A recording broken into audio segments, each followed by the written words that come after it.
The purpose today is to spend some time and give you the viewers an update on where we are as far as the building projects. If you recall, passed the $69.9 million referendum for seven different projects in the district, and we're standing in the lobby of Shoemaker Elementary School, which is one of those projects. So very quickly, just to give you an update where we are, we started immediately after the referendum on the 10th of September working on Engelman.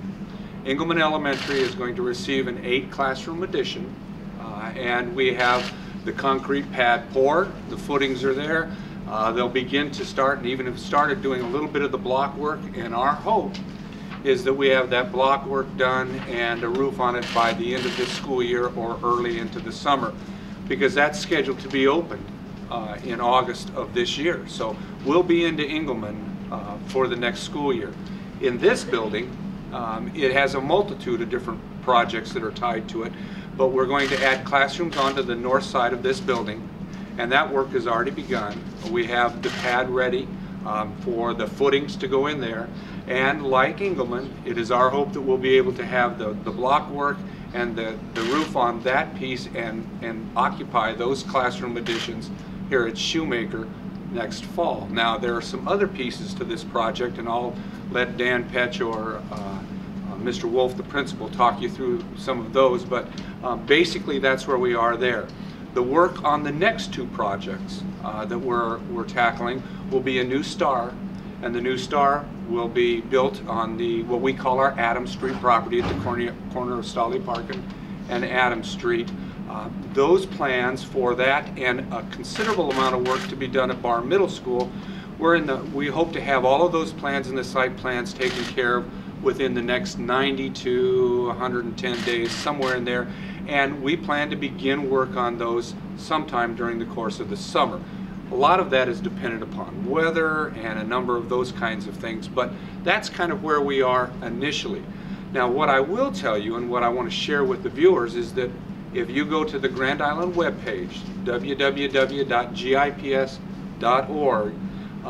you can follow all of this work. We'll post it, and we have a timeline there for everyone to see. That will be updated periodically. It won't be weekly, but as events transpire, we'll be updating that over the course of this next 5 years. So the community members can see where we are on different projects, whether we're in the planning stage or the construction stage, or if we finished that project and we've moved on to another one. So that's kind of where we are as far as that's concerned. The boards you see over here both show the floor plans at Engelman and then the work that's to be done here at Shoemaker School. And what I'll do is I'm going to stop talking and let you, if you have any questions for me or any of the design team. We have our architects here today. Mr. Harden, the business manager, can talk about the sale of the bonds. We accomplished that last December, or a portion of that, so we can talk about that kind of wherever you want us to go. But the goal today really is to just share with the community where we are, what's next, and to share with them that we'll be doing this on a periodic basis so that they'll be informed as we go forward. So I'm going to stop and answer any questions you might have, or if you have questions of Mr. Petch or Mr. Harden or the architects, be happy to answer those. I guess, you know, kind of looking at this, and like you said, it's like dependent on weather a lot, but I know you have kind of target goals for getting, you know, a lot of kids, I guess, back in the school for the fall semester when a project gets done. Kind of how do you balance, I guess, you know, being able to be flexible in case there's a few things left to do when school starts? Well, and I think flexibility is the operative word right there. And we're very, very mindful now. The staff we have at all of our buildings, they understand that it's not, you know, in a perfect world, everything's going to be done on that day and there won't be any need to move or change or be flexible. But we have great teachers in this district. They understand that we may not be completely finished with certain pieces of it, and we'll work around that.